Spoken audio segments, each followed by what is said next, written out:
만약 누군가 내 인생에서 가장 잘한 선택이 뭐냐고 묻는다면 망설이지 않고 대답할 수 있어요. 그건 바로 은퇴 후 그냥 노는 거라고요. 평생을 쉼 없이 달려오신 당신께게 누군가 은퇴하면 무엇을 하고 싶으세요? 라고 물으면 대부분의 어르신들은 여행, 취미, 봉사 같은 멋진 계획들을 늘어놓습니다.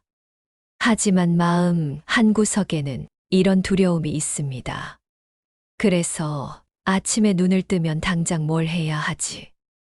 아무것도 하지 않으면 뒤처지거나 쓸모없는 사람이 되는 건 아닐까? 평생 무언가를 해왔기에 아무것도 하지 않는 삶이 어떤 것인지 우리는 상상하기조차 어렵습니다. 하지만 정작 은퇴하신 분들 중 많은 분이 이렇게 말씀하셨습니다. 하루하루를 여유롭게 보내는 것, 그냥 노는 게 제일 행복하다고. 오늘 저는 그 모든 불안감을 내려놓고 우리 인생의 후반부를 가장 충만하고 행복하게 만드는 가장 위대한 지혜가 바로 아무것도 하지 않을 용기에 있다는 역설적인 진실에 대해 이야기하고자 합니다. 이것은 게으름에 대한 찬양이 아닙니다. 평생의 의무감에서 벗어나 비로소 진짜 나의 시간을 되찾는 가장 적극적이고 지혜로운 삶의 방식에 대한 이야기입니다. 이 영상을 끝까지 보시면 더 이상 불안해하지 않고 조급해하지 않으며 하루하루를 온전히 누리는 삶의 비밀을 발견하게 되실 겁니다. 안녕하세요. 제 이름은 박서윤입니다. 80해라는 시간 동안 눈에 보이지 않는 사람의 마음을 들여다보는 심리학자로 살아왔습니다. 80년을 살며 얻은 지혜를 나눠드릴 테니 구독과 좋아요 한번 꾹 눌러주세요. 그럼 지금 바로 이야기를 시작하겠습니다. 첫 번째는 우리는 왜 마음 편히 쉬지 못하는가? 혹시 우리 주변에도 이런 분 안 계셨나요? 65세의 대기업 임원으로 퇴직한 최인수 씨의 이야기입니다. 그는 은퇴 후 3개월 만에 깊은 우울감에 빠졌습니다.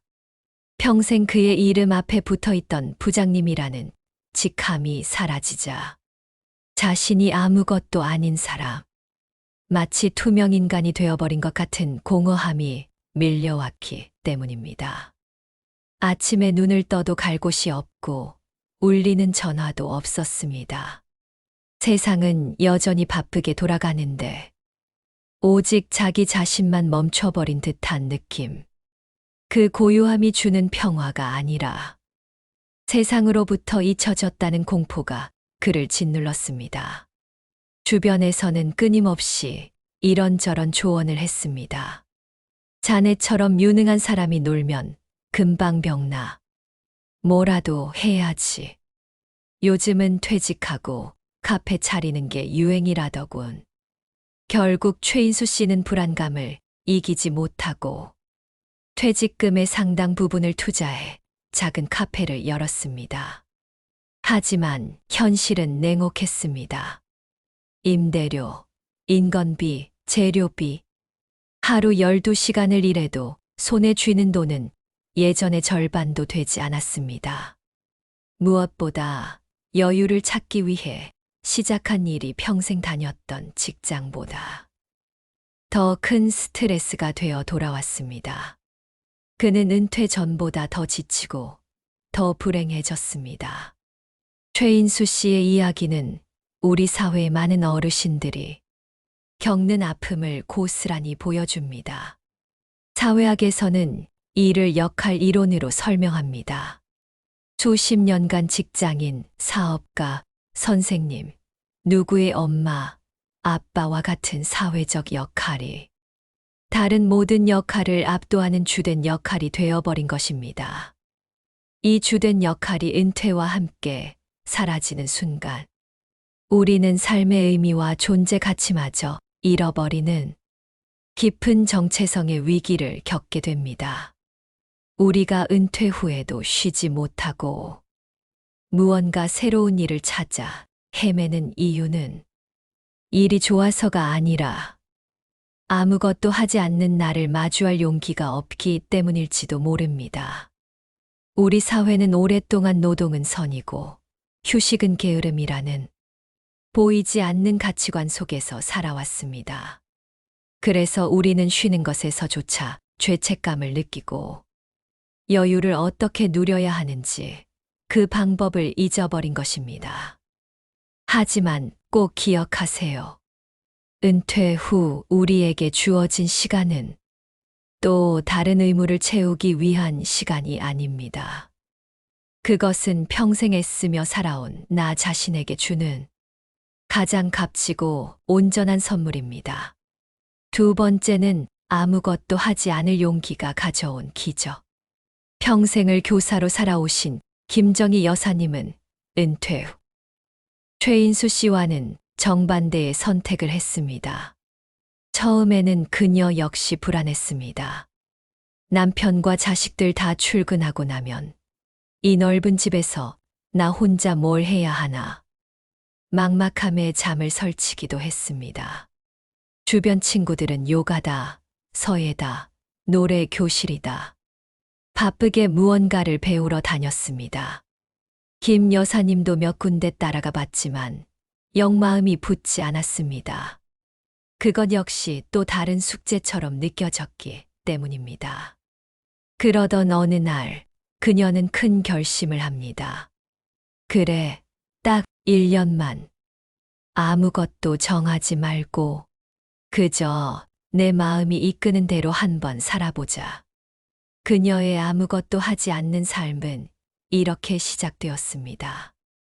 아침에 눈을 뜨면 서둘러 밥을 차리는 대신 침대에 누워 창밖으로 들어오는 햇살을 5분간 가만히 느껴보았습니다.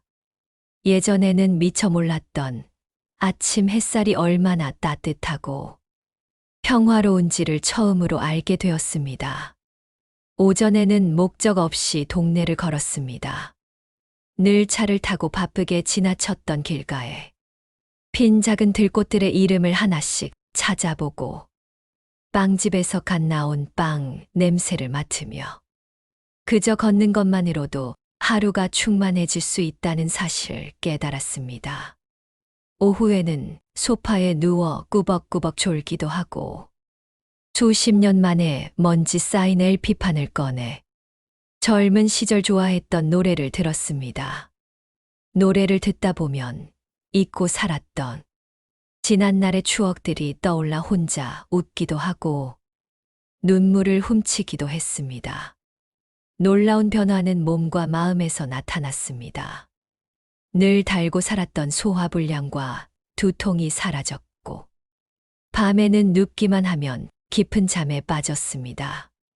무엇보다 무언가 해야 한다는 강박에서 벗어나자 마음속에 진짜 여유가 찾아왔습니다.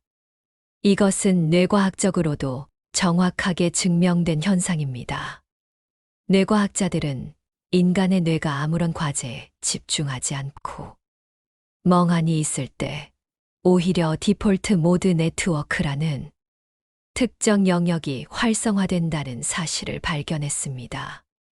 이것을 쉽게 비유하자면 마치 컴퓨터가 스스로 조각난 파일들을 정리하고 속도를 높이는 것처럼 우리 뇌도 멍하니 쉬는 동안 인생이라는 복잡한 파일들을 스스로 정리하고 치유하는 것입니다. 즉, 우리가 아무것도 하지 않고 노는 것은 시간을 낭비하는 것이 아니라 뇌와 마음에 쌓인 피로를 씻어내고 재충전하며 새로운 나를 발견하는 가장 중요한 치유의 과정인 것입니다. 김정희 여사님은 1년 뒤 이렇게 말했습니다. 평생 학생들을 가르치며 살았는데 정작 나 자신에 대해서는 아무것도 몰랐더군요. 아무것도 하지 않는 시간을 통해 저는 비로소 진짜 저를 만날 수 있었습니다. 세 번째는 평온한 쉼을 위한 3가지 기도. 그렇다면 우리도 김정희 여사님처럼 불안 없이, 걱정 없이 온전히 잘 노는 삶을 살기 위해서는 어떤 준비가 필요할까요? 여기에는 반드시 세 가지 튼튼한 기둥이 필요합니다. 첫 번째 기둥은 돈으로부터의 자유, 재정적 안정. 아무리 노는 것이 행복하다 해도 당장 다음 달 생활비와 병원비를 걱정해야 하는 상황이라면 그 휴식은 결코 편안할 수 없습니다. 잘 논다는 것은 돈 걱정 없이 놀 수 있을 때 비로소 가능해집니다. 많은 전문가들이 은퇴 후 생활비로 수억 원이 필요하다고 말하며 우리를 불안하게 만듭니다. 하지만 더 중요한 것은 남들이 말하는 평균 금액이 아니라 나에게 필요한 최소한의 금액이 얼마인지를 아는 것입니다. 노벨 경제학상을 받은 심리학자 데니얼 카너먼 교수는 일정 소득을 넘어서면 돈이 더 많아져도 행복감이 더 이상 늘어나지 않는다는 사실을 증명했습니다. 즉, 우리에게는 무한한 돈이 필요한 것이 아니라 마음의 평화를 얻을 수 있는 충분한 돈이 필요한 것입니다. 은퇴를 앞둔 한 부부는 자신들만의 충분한 돈의 기준을 찾기 위해 가계부를 꼼꼼히 분석했습니다. 자녀 교육비, 경조사비, 불필요한 보험 등 더 이상 나가지 않을 돈들을 모두 제외하고 나니 두 사람이 큰 욕심 없이 사는데 필요한 돈은 생각보다 많지 않다는 것을 깨달았습니다. 그들은 과감하게 넓은 아파트를 처분하고 작은 집으로 이사했습니다. 그리고 집을 줄여서 생긴 목돈과 매달 받게 될 국민연금을 합치니 일을 하지 않아도 충분히 그들만의 최소 생활비를 감당할 수 있다는 계산이 나왔습니다. 그들의 재정적 자유는 돈을 더 많이 벌어서가 아니라 필요한 돈의 기준을 낮춤으로써 얻어진 것입니다. 두 번째 기둥은 몸의 자유, 꾸준한 건강관리. 은퇴 후 가장 큰 복은 통증 없는 아침을 맞는 것입니다. 아무리 시간이 많고 돈이 많아도 몸이 아프면 그 모든 것이 무용지물입니다. 특히 나이가 들면서 가장 무섭게 사라지는 것이 바로 근육입니다. 세계보건기구 WHO에서는 노화로 인한 근육 감소를 근감소증이라는 정식 질병으로 분류할 만큼 이는 심각한 문제입니다. 근육이 빠지면 무릎과 허리에 통증이 찾아오고 쉽게 넘어지며 당뇨나 고혈압 같은 만성 질환의 위험도 높아집니다. 잘 놀기 위해서는 놀 수 있는 체력이 반드시 필요합니다. 거창한 운동이 아니어도 괜찮습니다. 의학 전문가들은 일주일에 3번, 30분씩만 투자해도 노년기 근육을 충분히 지킬 수 있다고 말합니다.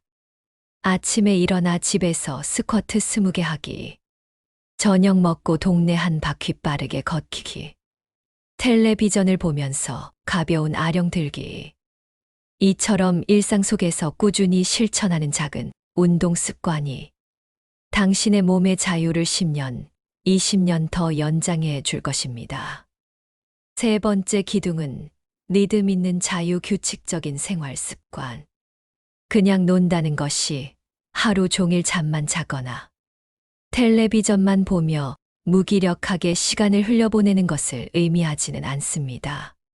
그런 삶은 자유가 아니라 무기력한 방치일 뿐이며 결국 깊은 우울감으로 이어지기 쉽습니다.